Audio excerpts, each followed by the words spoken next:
moving on to our program budget presentation for our K through 12 program, presented by Dr. Roller.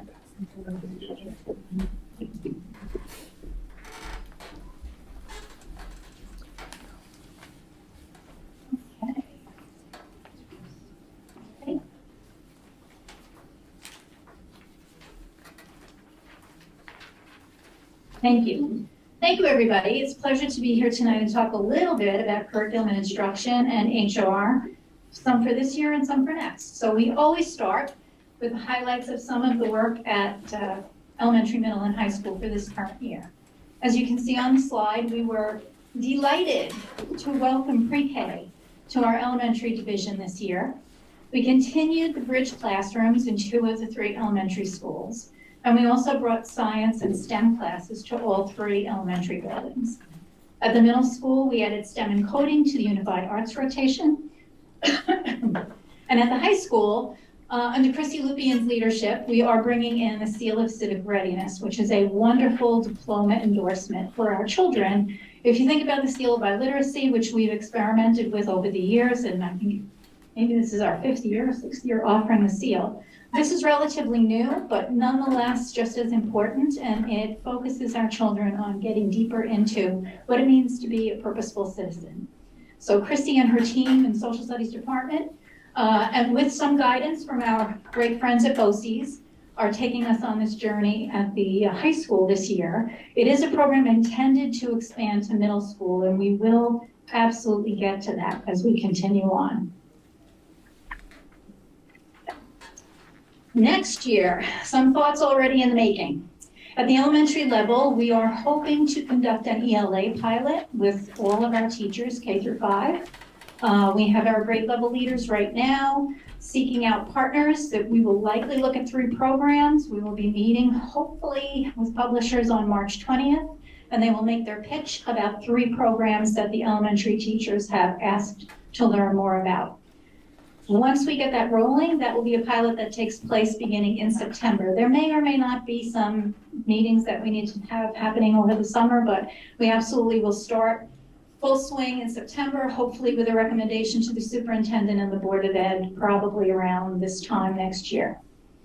We are also looking at onboarding an instructional coach next year for literacy. As I shared in our Finance Committee meeting Monday. The role of a consultant is to work themselves out of a job. And we have been lucky to work with some amazing consultants in the past few years on literacy. And as they sunset, we would like to be able to sustain that work. And the best way to sustain that work is to bring someone in the district who lives here with us. One of our colleagues has interviewed for that position, and we are hoping to move her into that slot in September.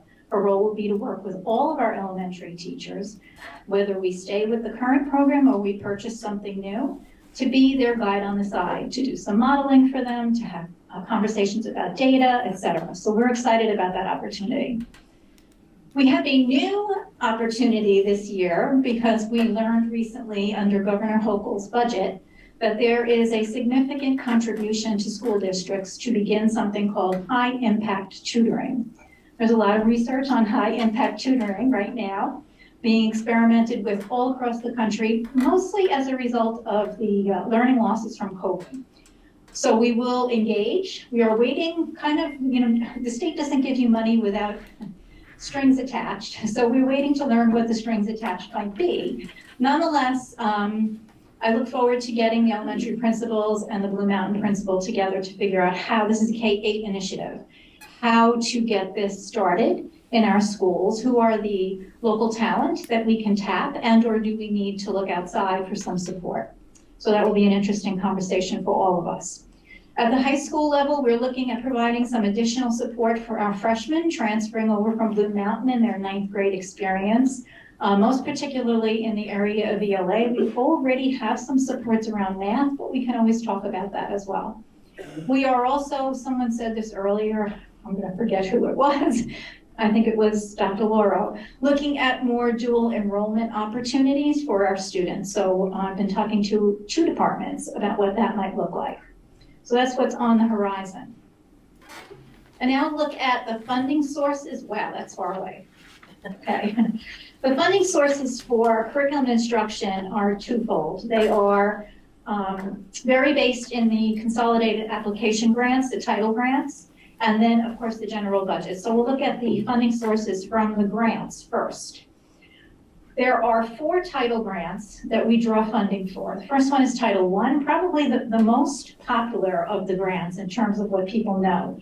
Title I funding is intended for students who are at risk. That risk can be academic, it can be social and emotional, it can be even attendance. And we design those programs and supports based on those needs at all levels, K-12.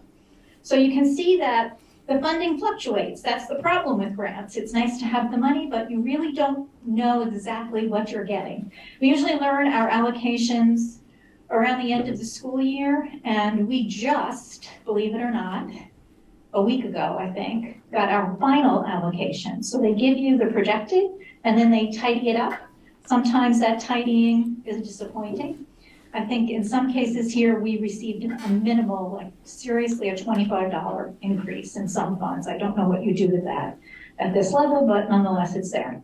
So you can see the difference from one year to the next. And of course, because we're still 3 months away from allocations, we project what we had this year and we cross our fingers that it's more. Title II is the grant that is dedicated to professional development. We use that funding to pay our consultants.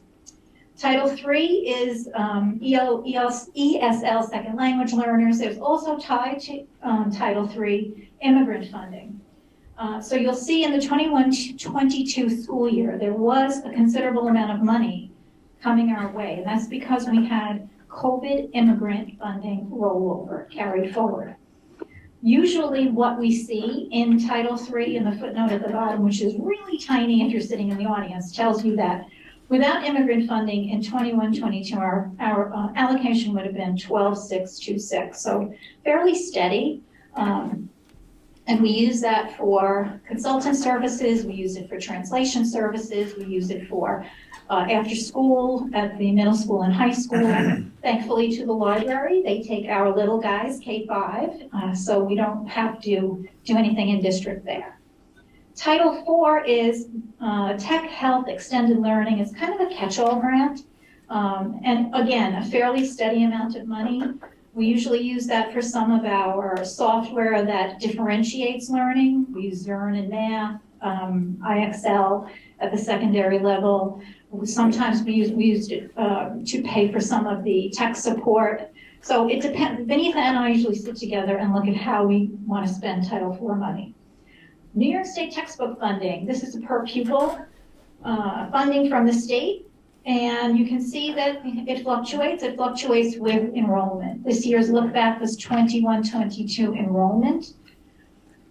We use that to purchase textbooks, novels, anything that can be considered core curriculum. If a student writes in it, it's considered a consumable, and that comes out of workbook money. That's a different pot. And again, I added at the last minute our high impact tutoring because I didn't want us to forget about it. New to the district, to all districts in New York State this year, and our amount is $334.05. So what we want to say about our title funding is all the things that it supports. Again, Title I, dedicated to at-risk students. Most of our AIS money comes out of this pot. Talking about training for teachers, materials for our AIS classes, after school programs that run. Sometimes we run a summer boot camp. We usually talk to our reading teachers about that as we get close to the end of the year. It supports our district RTI materials. That's the database that tracks our at-risk students K through 12. We also use this to fund our summer kinder camp. We had lots of chatting about that the other night. So that's a long-standing program in the district.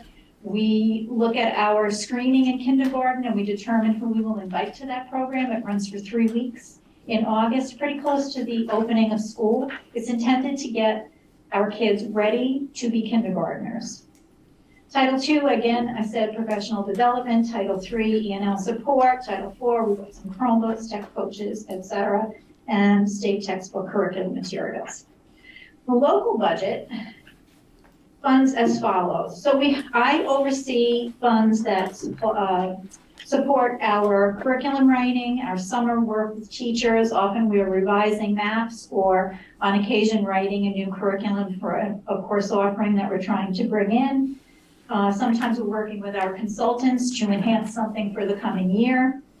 Out of the next series, we see new teacher induction and admin induction. So that's actually required programs for us to have in the district. The new teacher program, which is footnoted below, and I'll read it out loud for the audience. It's a 3-year program. It includes the first year of mentoring for our new teachers, and then there's coursework that is required in years 2 and years 3. All of our new teachers go through that. One of the courses that we offered there has really been so popular that we have offered it to our tenured staff as well. We did not do that this year because we had quite a number of people attending, but we will try to get back to that again next year. Remember that a new teacher isn't just a new hire because someone retired and there's a position. Oftentimes teachers will leave during the course of the school year for something, and that therefore there's a replacement teacher. That replacement teacher is a new teacher and goes through this process. So we match them with a mentor and they begin the journey towards tenure. This year we had a number of new administrators in the district, and for the first time we offered mentorships to our administrators. New York State has been looking for districts to create an admin mentorship program. This was a nice opportunity for us. BOCES PD, we send so many people to BOCES for different coursework. So you'll see BOCES PD, BOCES services. We go in, they come out, we go to them, they come to us. They provide a lot of the work that we do. Our instructional leaders attend the collegial circles at BOCES, so they have an opportunity to converse with their colleagues across the region that are teaching course-alike content. And then conferences that teachers go to out of district is the last item there. There are small increases there. You see a number of serious decreases there. Again, it's always dependent, the 2 induction pieces are dependent on how many new people we have in the district to bring through the process. And there on the next page, I think really one of the things we should really talk about a little bit, just in passing, is some of our curriculum material comes out of BOCES. So we subscribe to the K-5 Science 21 program that has undergone some serious upgrades to meet the New York State updated science standards. And again, this year having science taught by one person at each building, it saved us a little bit of money because we always bought kits for every classroom. Now we're buying the kit for one teacher, and the materials are used class sets. So they're used over and over, obviously, except the consumables. So there was a little bit of savings there. That's not terribly important. What's important is science has become a very robust subject with the new testing moving to 5th grade next year. So they are working hard together to figure out what that will look like and how we will get our kids ready for that. We also subscribe to the PNW Social Studies ELA database. That program has been in existence for, I would say, 25 years. It is written by teachers in the region, led by a BOCES social studies expert. And again, the lead evaluator training for our administrators, that's a yearly requirement. That also comes out of this. Everything else that's there is self-explanatory, and we talked about it when we looked at the codes. We're going to move on to PD. Our teachers are our most important asset in school district, and it's our responsibility and theirs to keep themselves in a continuous motion of learning. We lead a learning environment, so we need to be the lead learners. And so we do a lot of that together. We ask our departments every year what PD initiatives they would like for themselves, and the 2 departments that presented tonight are excellent at letting me know who they would like to work with in the coming year. We're looking at that information that they just sent us right now. So improving on our practice, in 22-23, the PD really focused around Words Their Way, which is the new spelling, phonics, vocabulary program at K-5. Branching Minds, which is the database that we use to house our information about students needing support in either reading or math. And continued ELA coaching as we phase out of an outside consultant. At 6-12, classroom instruction and task design comes to our secondary teachers through Meteor PD. They have been with the high school longer than the middle school, but they have done a nice job moving us to some of the pillars that we see in our strategic plan. We'll continue to talk to them about that work. And again, music leaders in their field. I'm sure that Lauren could give you better names than I can at this moment about the folks that they worked with this year and those that they may wish to work with next year. It's been interesting to watch them also look at music therapists in an effort to reach as many of our kids as possible. So they always have, both departments always have great ideas about that. The ENL teachers, there are 7 of them in the district. They also seek to continue their learning, and we're working with a new consultant this year from NYU. She's been in the district a couple of times. We're about to make a site visit to a school in the Bronx where we can look at some co-teaching models, so they're excited about those opportunities. Okay, so we're moving on now to more of an HR approach with student enrollment. So you see here a 10-year look really at our enrollment. And I know some of us were here to listen to the demographics presentation a few months back. You can see the numbers at the top. The legend will tell you that the yellow color are non-public elementary students, the red color are the non-public secondary. So those numbers are students who go to private or parochial schools. And you can see that number and then the total in the district. Slight declines from the past few years, but nonetheless a decline. This number is based on the October 1st beds data. Right, Carmen? Okay. Elementary enrollment. You can see on the next page, the numbers that you see here do not include ABC and 1212. I'm sorry, I reversed that. They do include ABC and 1212. They don't include pre-K. So if you look at past enrollment and start with 2021, 951, then we had a slight bump in 21-22, slight bump in 22-23, but please note that 22-23 and 23-24 are the numbers where we finally said, let's just include all of our students so that we can see the numbers we're dealing with. So that's also why it went up from 21-22. The projections for next year are a diagonal move. We roll first grade into second grade, et cetera. We always use the current kindergarten to project the kindergarten for next year. I think the last time we pulled the registration, we were at around 100. If you're listening out there in the audience and you have a kindergarten age child, please register them so that we can get really good ideas about how many children we can expect. The next page looks at elementary staffing. And again, it's self-explanatory, Gen Ed, AIS reading, AIS math, SPED, all across the spectrum to related services. There are footnotes below about what related services refers to. The reduction in music that our music folks mentioned earlier was last year as we had a retirement at the middle school and we replaced that retirement internally, not externally. And again, you see 46 Gen Ed sections. Very straightforward. Next page. Elementary class sizes. So on this page, we just compare this year to the projected for next year. This is what we had this year, 46 sections. We are projecting 46 sections next year, which means that the 3 elementary retirements are anticipated to be replaced. We see a slight increase in the sections in kindergarten. Our hope was this year was to keep kindergarten at 20 or lower. And we were surprised with some little kiddos strolling in. So that enrollment bumped up. We'd like to get that back down. So we proposed an increase of 1 section in K for next year. That would bring that down to 18. And you can see the class sizes that are on this page stay with the low projections that we used moving into grade banding. Middle school. Again, you're looking across at a number of years and you can see that the number moves on the diagonal as we project. 493 this year at the middle school. They'll have a slight increase next year. This 5th grade is still, I think it's 176 or so, moving up to the middle school. The next page is middle school staffing.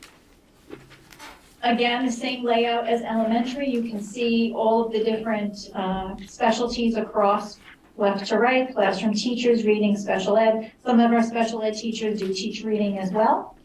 Music, PE, library, media, etc. and the enrollment going upwards. So we're projecting right now that middle school will be staffed as it is currently for next year. The class sizes for middle school are on the next page. There are 2 teams at each grade level, and they are the average class sizes.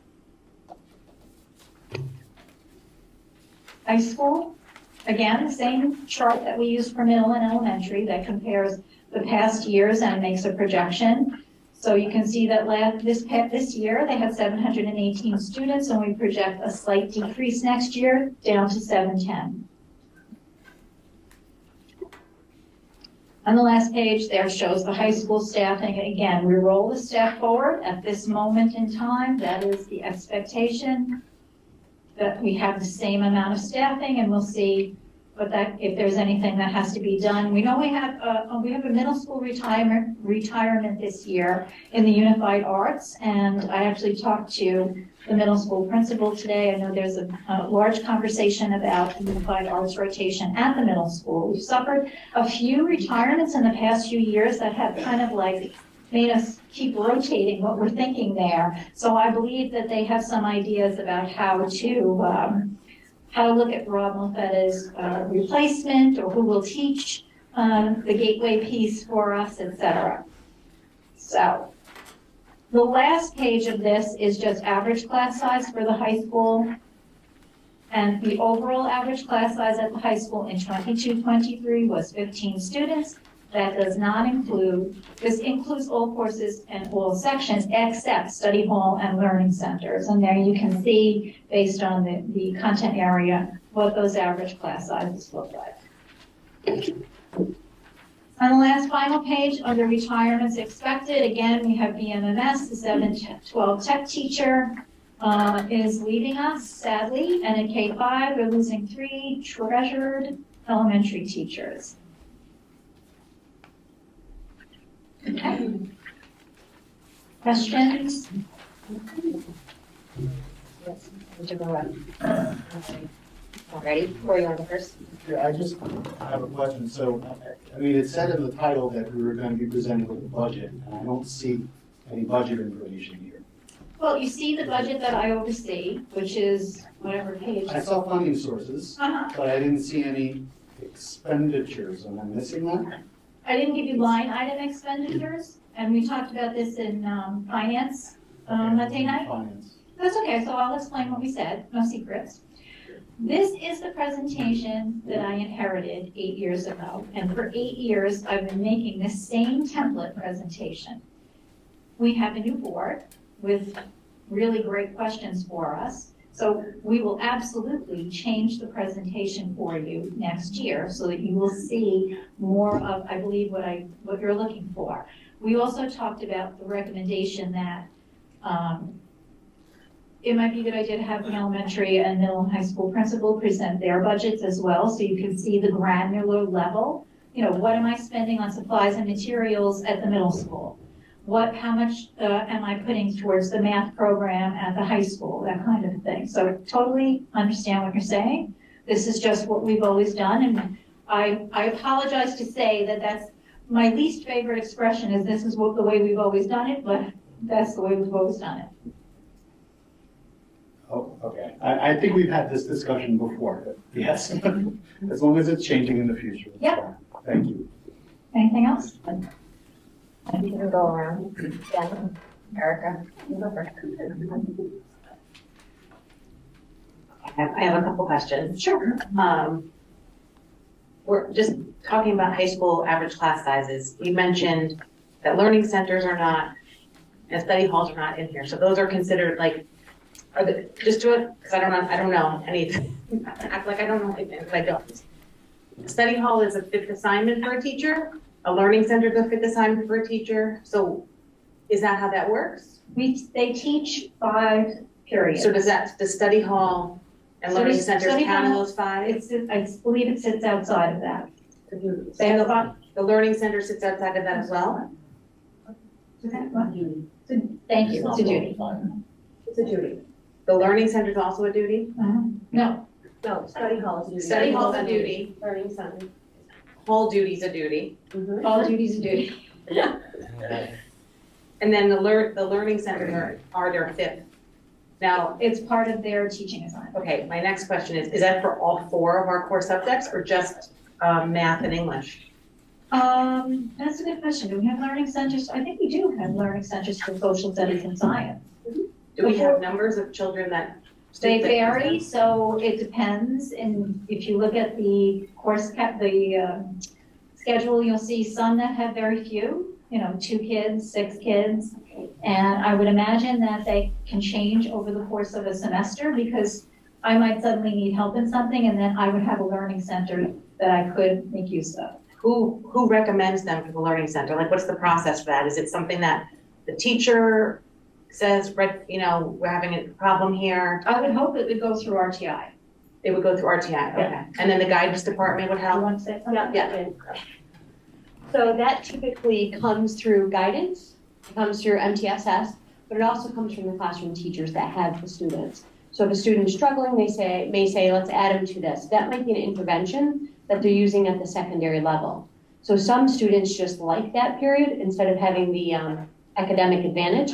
They enjoy that period because they can go and work with someone in that topic, whether it's earth science, biology, physics, etc. Then they can have that specific time with that teacher, and it's blocked right into their schedule.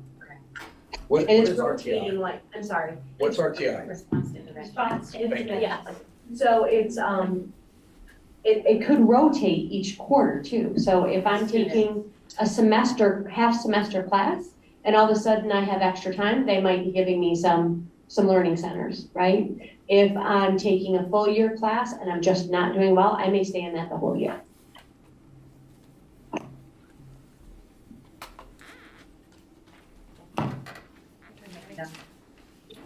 Just one more generic question. Just looking at the numbers overall, it seems like our enrollment is going down, but our staffing model is either staying static or increasing. Mhm. All right, and I think part of what we talked about, we were supposed to be retiring teachers as part of the savings of grade banding. And it seems like, we weren't supposed to be replacing a number, but it seems like we are. So I'd just like to understand, maybe this is part of the discussion later. But I guess I'm just pretty surprised that, we're replacing all the retiring teachers, our enrollment is going down. The math just doesn't work for me. I just don't understand, how that is. I think it is part of what will be discussed later. I just want to mention the one thing, we don't have what students have signed up for. They're still going through a process and we won't know till the end of the month. And so just speaking to Anthony, even to Lauren this morning, and we indicated that we needed that sooner than later because it needs to fit in the budget cycle. For secondary. For secondary. I have one other question. Can we, I don't think 9th grade and 10th grade haven't chosen their courses, maybe it's 9th grade, I'm not sure, or 8th grade. We were just doing that today, wasn't it? So today, I know Heather's here, so I'm gonna mix this up, Heather.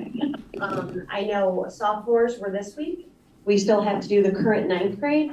And the 8th grade, I believe, is next week, 2 weeks, it's off. But within the next 2 weeks, they'll all have course selection. I believe it's before spring break, correct? Correct. So we will have all course selections in, and we can run that, not through a sandbox, but we can run course requests through Infinite Campus. Okay. And then from there, we'll look at enrollments and, okay, we have 2 complete. Exactly. So that we have got to get all the kids in before we can do anything else. So let me just, what you're asking, it's the same thing I asked. And the response again is always, well, we've always done it that way. Well, in previous experiences, this is normally done much earlier. It's usually done and it's completed by the time we're getting to a board presentation on a budget. So in most school districts, I'm gonna venture a guess and say that it's done right around the February break, it's like completed, and then it's right for budget season. So we would have all that data now, and we would be able to speak more intelligently about answering questions about increasing about this or that program, because I don't have the data right now. So we want to change that going forward.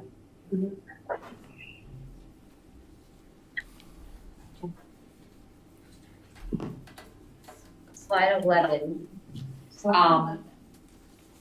So is there 38 ABC / 12 2 students? Is that, I think the math adds up to be 904, but it says 942. So is the difference the ABC students? Or? ABC and 1211. Okay, so that's, I just wanted to make sure that Yes. they weren't included in the class. They're not included in the sections because they have their own sections, but they're included in the total. Thank you. Welcome. Anything else? I think it'd be helpful if you shared what you shared with us at finance Yeah. regarding the Title I funding and the decrease that we received. I was unaware, and I'm gonna just give a quick overview, so maybe to make it easier for you to fill in the gap. We receive our funding based on the number of kids who are at a certain income level, but we utilize the money based on each at-risk student. So the kids that trigger the funding are not necessarily the same kids who receive the services that the funding will provide. That was excellent. I will correct just one piece. It's not free and reduced lunch because for argument's sake, we could identify that account. And so what we learned even more this year when we questioned the state about why the drop, and I'm sure we weren't the only district, that it was based on the 2020 census. So you might imagine if we remember back in 2020, we were in the midst of COVID. So no one's really sure how robust the census was. But yet the federal government who provides the funding, I shared the 3 formulas with you that they use to construct that amount of money. There was, for districts who either remain the same or had a rough increase, a little tiny increase, there were significant losses across the board. And it's interesting to me that in the communication from the state, they said the federal government believes that you have a poverty rate of 5%. We know that that's not really the case. We know that our poverty rate is higher than that. So we were surprised, and I'm sure there were other places that were surprised that there was such a drop in that Title I funding. Thank you for clearing it up. I was very confused and Monday's conversation helps. Thank you. But you are correct. It's, poverty level drives the dollars you receive, but the application of the funds is towards at-risk students, and very often those are not the same children, if we can keep that in mind. I have a quick follow-up question. So does that mean we have to wait for 2030 to get a new house? I was gonna say that to you. That's a great question. And we asked the same question. Do we have to wait for 2030 to have this adjust? And all I heard from the state was everyone is asking that question, and so are we. So did the federal government provide fewer dollars if everyone's census reports generally provided them to have a lower poverty rate? Did the federal government pull back the funding dollars? I would imagine that was less of They didn't a just redistribute their allocation. Process, what you would do if it happened. Right. Now, we don't know that. There may be areas where the census went, was very robust. And so their numbers made more sense to them than certainly we felt that ours did. Thank you. I just had a quick question. So a learning lab is really a tutoring lab, correct? Learning center. Learning center. Mhm. So if I'm an English 9 teacher and I teach 4 English 9 classes, Mhm. my 5th class would be a learning lab. It could be. It could be. Would I get a class list like I have for my 4 other English? There are students who are subscribed at the beginning. So if you look at Infinite Campus in the beginning of the year and you run the course list, you can see that there are kids already subscribed to that.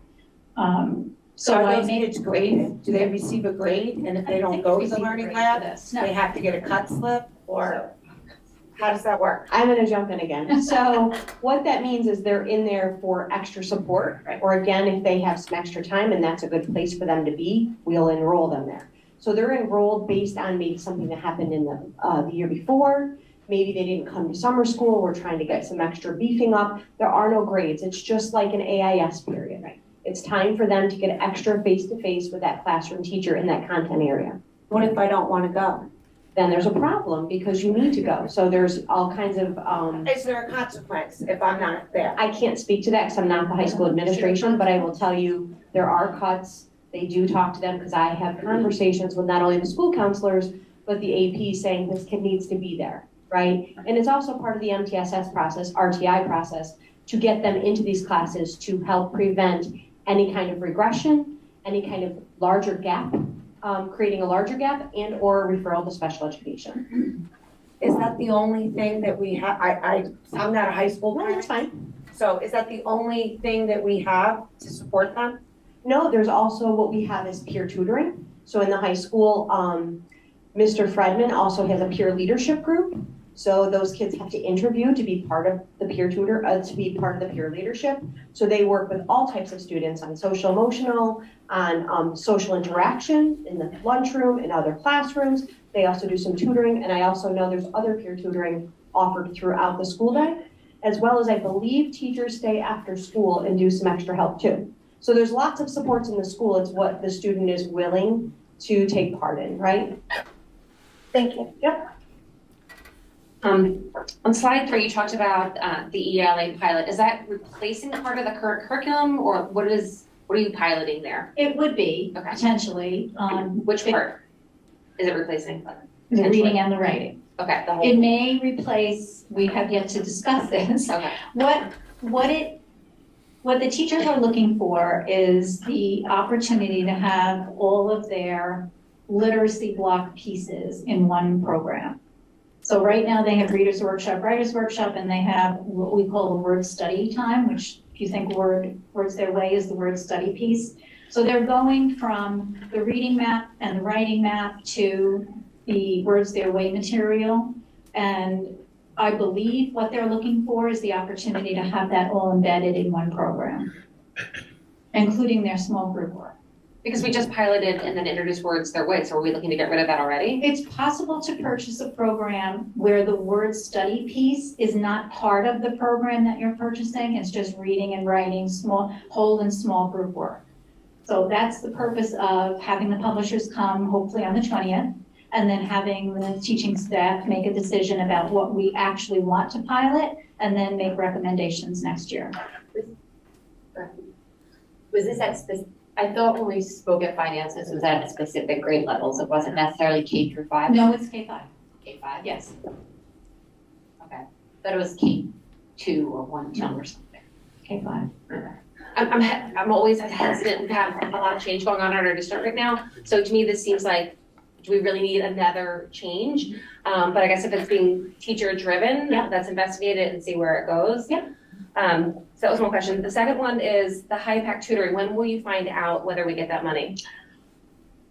Well, the money is in the budget, Okay. so it's there. Okay. I'm just waiting for them to say, and this is what you need to do. Okay. And they may, we may get lucky and they may say, make a proposal and, submit it, and they'll keep track of it and they'll keep asking us questions, monitoring what we do with it, asking us for data about what we're doing with it. Interestingly, I had an off-the-cuff conversation with someone today who didn't even know we had this money, and they were sharing with me something brilliant that they're doing just because they realized it was a good thing to do. So I said, this could be part of how we approach the high dosage tutoring. That's great. Under student enrollment, so the non-public elementary and secondary students, that's like the private school kids? Yes. It's not capturing homeschool students? No, they're in the other count.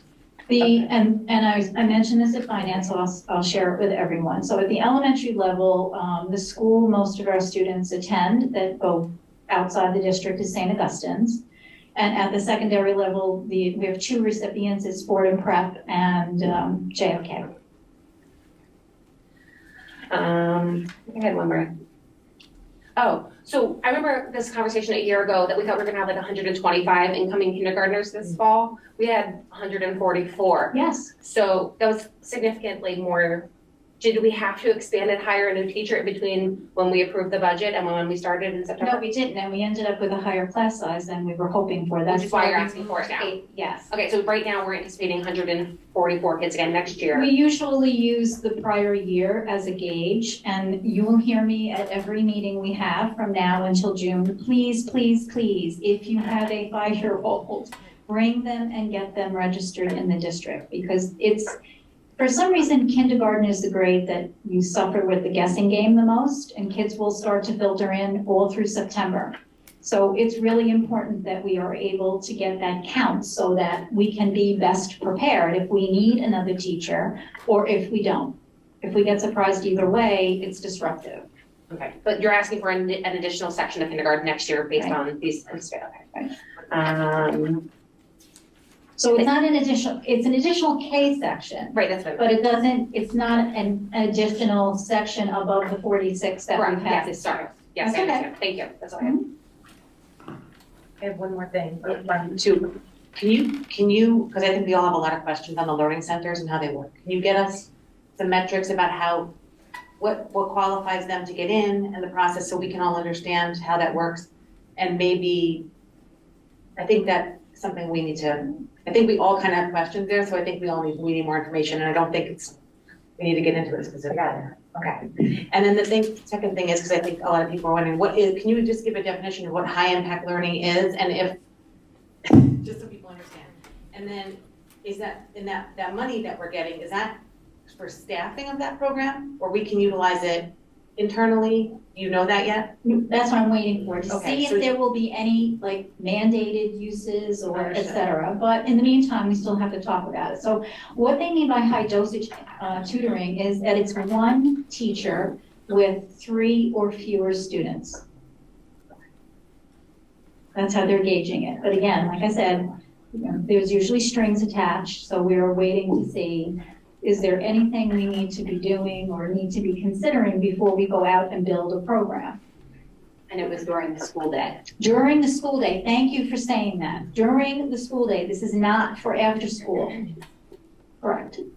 So I have one more question on the proposed the new proposed ELA. Can we make sure that parents know about it and what it would look like? If you're changing the curriculum, Sure, I know I that would was. anticipate that it would be a good idea.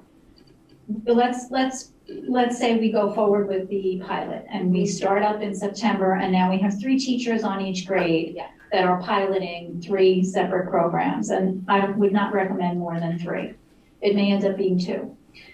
I would say that it would be a good idea for that group of folks to make a couple of interim presentations at the board, updating people on where are we, what are we seeing, what are we, what is a strength to us, what are we worried about. This way, the recommendation that gets put forth in April is not where did that come from? Yeah, I think last year, some parents were quite on board with some of the changes, so I think that would be helpful.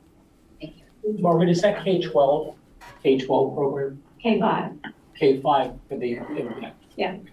Oh, wait, I'm sorry, which one? I was talking about the High impact is K-8.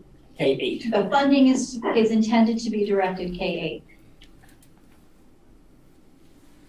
I have 2. On the private school data, we had talked about beds data on Monday versus the invoices we received from the different school districts where the private schools are located, or also the technology and the healthcare, as well as where we're busing kids. Did we compare the beds data to those other sources to determine the accuracy of the numbers that we presented tonight? I'm asking Carmen because she's the one who gave me the numbers. So we received it from the state once a year of all the people that have reported. Some private schools don't have to report, but what they have reported to the state of students in our district. So some of those students too could possibly have never set foot in Hendrick Hudson School District, but came and live in our district and go to a private school. So those are all the numbers. So I think that's why we were asking for the numbers to be pulled a little differently so that we could do a comparison so that we can avoid that gap. So if we could please do that and make certain that we're getting these numbers compared to those invoices. So I'm not sure that would even be complete. I think there is a mystery, right? Because I don't even think, if it's just say a child goes to a private school out of state, we wouldn't know that. Right. That's not, we're not gonna pay. It will never be perfect. Right, I think, I mean, we can look at. But we can close the gap a We little could, bit, right? but if we there may is one. never know exactly. Because if we're busing a kid who never came here, they never set foot here, but they'd still be, we wouldn't know about busing that. We would know about okay. those students. And that matches beds? We confirm that that matches the beds data? They're not included in beds, but the beds numbers, private school and parochial schools. So you see We there's get those one, numbers separately. So that's where I'm confused. Right, so on her presentation, the Slide. 2023, you see 2,195.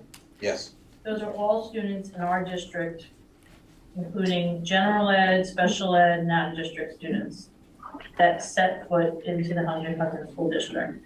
The others, the private parochial are not students that attend with us. They're not included in that 2,195.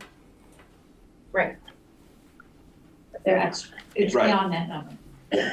so I'd like to look at those other two funding sources to see if we're paying for the same number of kids that's reported and not 32 from the state. And then my other question is on the math program. Yeah.